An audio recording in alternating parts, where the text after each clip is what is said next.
And you didn't even put syrup on that one yet. No, I didn't. Just like Grandma used to make. You will enjoy these. In order to make really old-fashioned fried apple pies, you need to start with dried apples. Now these are apples that my wife peeled and dried in the fall of 2019. And in the freezer, they'll keep for a year or so without any problem because there's no water in there. So she's going to put these in a pot, season them, and I will not use all of these for no more pies than we're going to make. We'll just use what we need. Okay, Terry, my wife, has got the apples washed. They're draining in a colander, and this is just a vegetable pad to let stuff drain on. She'll then put these over in the pan and start cooking them in some water. All the moisture has been dried out, so we need to rehydrate these. Now, Terry will add some spices, and I'll give those to you here in just a little bit as to what spices we add to these apples. And while they're cooking, they're going to have to be stirred about every 10 minutes, and we're going to cook them till they cook down to be very soft. We wanted to show you what the apples look like as they're cooking. I cook these on low heat. I want them to simmer very slowly.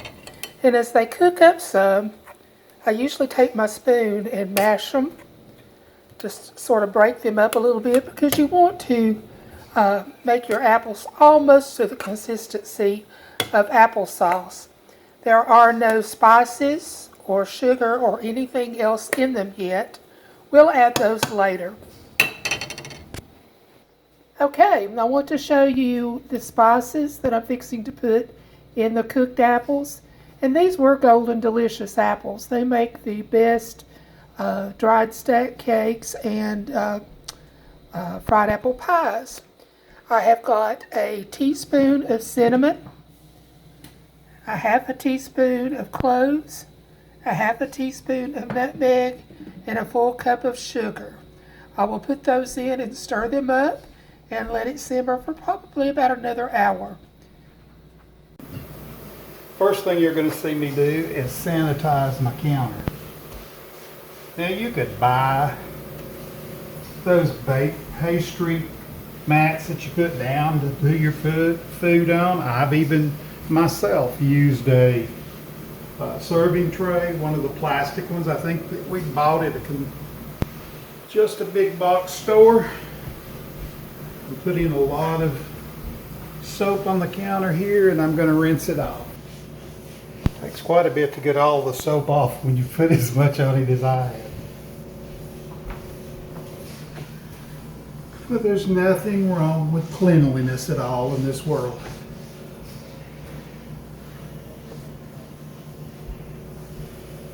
I've heard Mama say many times, we have no problem with being poor. We have a problem with filth and not trying to take care of what we have. Okay, there are lots of recipes out there on the internet in different places for crust or pastry for a fried apple pie. I have noticed as I was doing a little bit of research on this that in some places in the nation, these are referred to as hand pies. I'd never heard them called that. I'm from the South. They were always fried apple pies. But I'm going to cheat a little bit here. I'm going to show you. And I have no affiliation with this company at all. But I love just using the Grand's flaky large biscuits. It says flaky layers. They work perfect for this. All right. Terry, my wife, cooked these yesterday. These are our cooked apples. That's the way it looks when dried apples have been cooked. Sugar's been put in them and seasoned. As you saw, now they're cold because we stored them in the refrigerator. You don't have to cook your apples and make your pies the same day. Sometimes life just happens and you have to do what works best for you. Now I am going to heat these apples up in this dish before I start making my pies. Okay, this is our pan. This is just a a titanium non-stick skillet that we tend to really like. I have here a rather wide spatula for dipping things out with, and a slotted spoon, because it's best to be able to rake that pie up on that. So I find it works better if I have two utensils. Now, as soon as my pies are ready to go in and my oil is hot enough, I'm going to put 2 tablespoons of butter in that.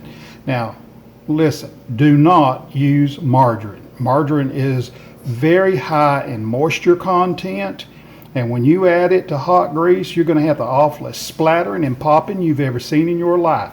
So make sure you're using pure butter. Butter is fat, it is not moisture, and it's going to just melt right down into our oil.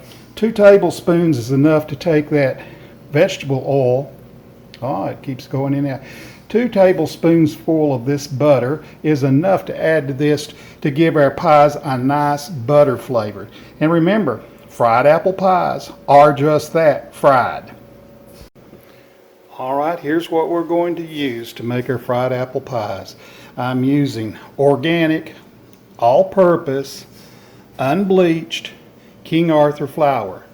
And I wish my biscuits were made with organic flour, but I know they're not. But I'm cheating. Let's face it, fried apple pies are not the healthiest thing in the world to start with. All right, and as I said before, I'm using Grand's flaky layer biscuits. There'll be 8 pies come out of this can. And of course, I have our apples. They've been heated. That's why they're sitting on that Teflon pad there. So, rather than buying an expensive pastry mat to put on the counter here, I don't see any sense in that. We have very little storage space, it seems, as it is anyways. So why have something extra? As you saw in the beginning, I took and sanitized this counter. I'm just going to pour probably about a cup of flour out there to get started. And trust me, I may put more on it. I'm just going to spread this flour out, and I'll put my first biscuit in that, put some of this flour on my roller, and we'll get started. Rolling out our first pastry. A lot of people might say, you've got too much flour on that counter.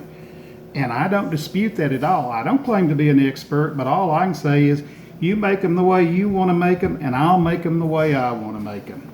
Never argue with people. It's not worth it. Life is too short for people to go around arguing and fussing with each other. Once I get this shaped out, now what we're going for is we're going to go for a thin layer, and we're going to take a spoon, and you may have to pick it up like I did then. I've got a little spot there that got caught on the counter, and that's why I do put quite a bit of flour on the counter, and I'm bad to pick them up and dip them over in the flour. A lot of that's going to shake off when I get ready to put our filling in there, and I'll show you what I mean by that here in just a second. But we're going to roll it out, get it good and thin. All right, it's fairly thin.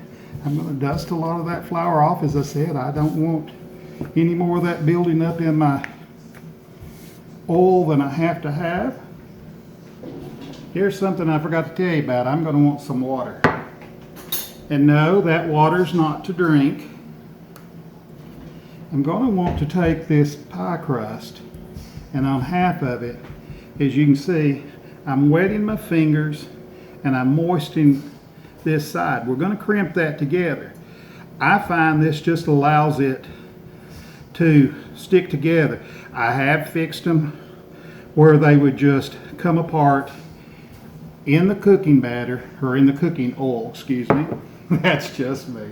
In the cooking oil, and I forgot my paper towel. And when that happens, you've just got all that sugar and stuff in your oil that you don't want. Now, it does not take a lot of filling.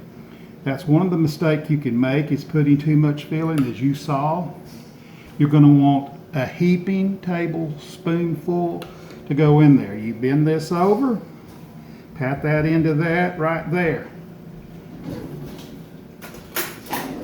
Now I'm going to take a fork and I'm going to crimp the edges of this pie. And I am bad to do overkill. It only needs you to go around there once. But if once is good, I bet twice is even better at making sure that it is sealed together. Now, first time I made these, I instantly started putting them in the oil and frying them. That was a mistake. It's better to have them all done at once. And if you get a little bit of that extra water, that's what your paper towel's for. Clean that up. All right, let's take another biscuit and spread a little bit more of that flour. I'm gonna roll out the next one. Now, as I said, you can make your own dough, so I'm cheating. I did not cheat on the apples. Of course, you can use canned apples, and that's perfectly acceptable by doing them with canned apples. And when I say canned apples, I'm talking about canned apple pie filling. You just want to make sure to taste the apple pie filling.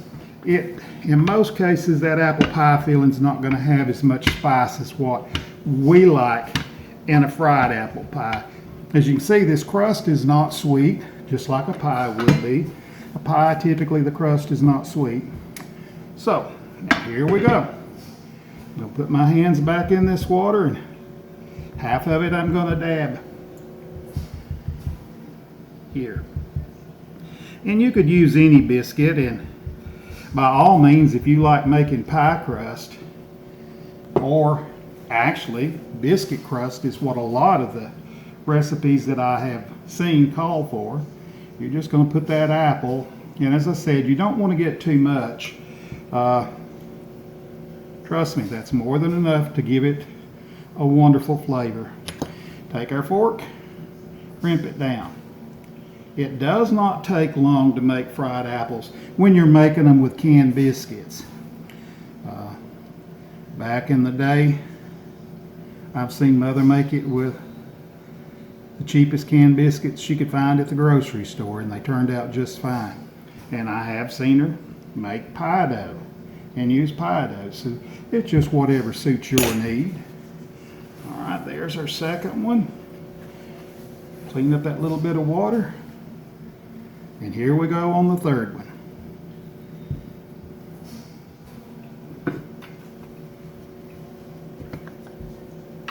As you can see, I'm kind of twisting these as I go. I'm really wanting more of an oblong shape like that than I am a round square, but just whatever works best for you. But I do find that it's easier to flip it over if I just keep working it where I have an oblong shape. And you'll know when it gets fairly thin that you're where you want to be.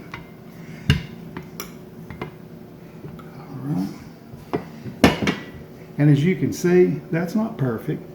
It's not a perfect round. It doesn't have to be. I can take my fingers and work it just a little. Life is short. Don't stress about something not being absolutely perfect. Just enjoy what time we have and do the best we can do. Love our family and friends, and ignore those negative people, and they're out there, that keep spouting off to us.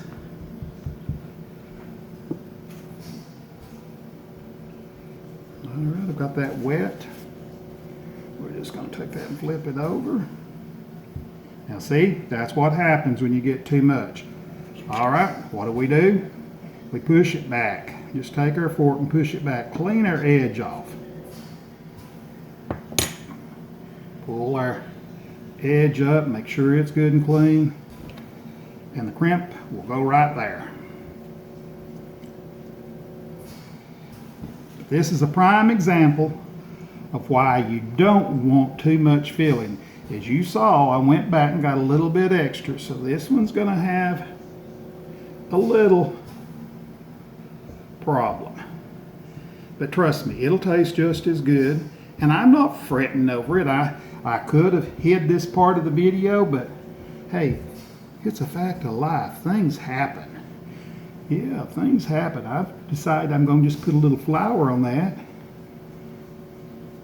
to keep it from being sticky. And I'm working that really good. So it is sealed. I'm going to dust off as much of that as I can.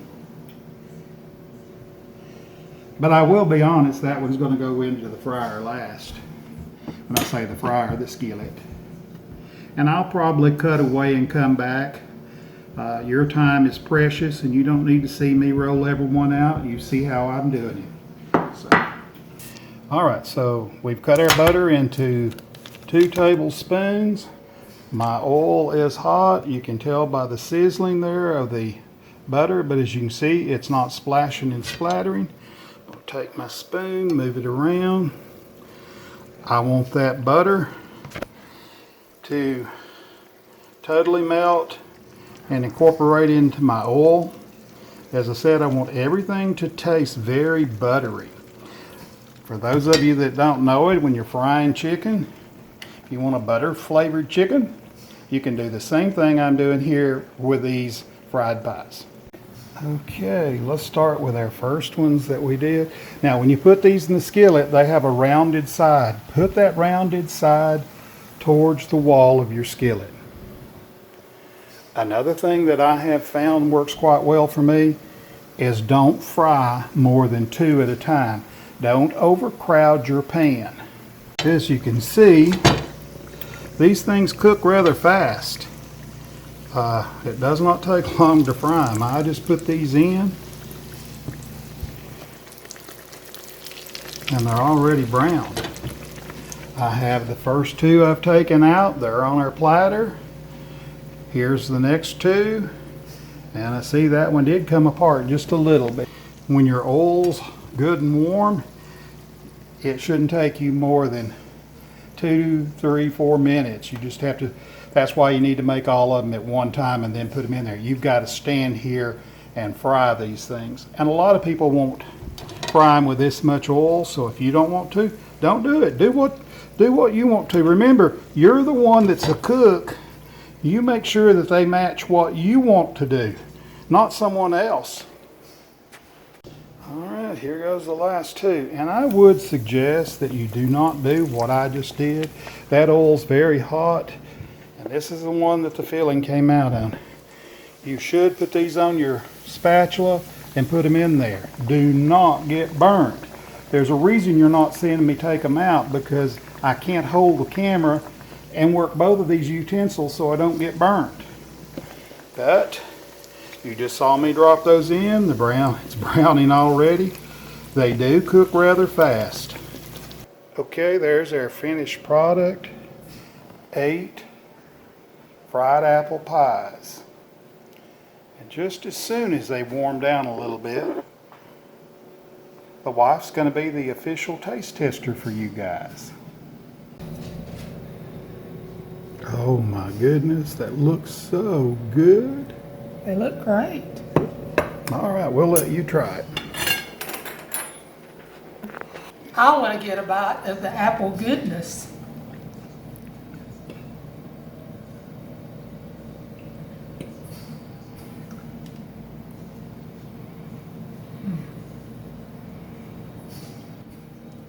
And you didn't even put syrup on that one yet. No, I didn't. Just like Grandma used to make. You will enjoy these.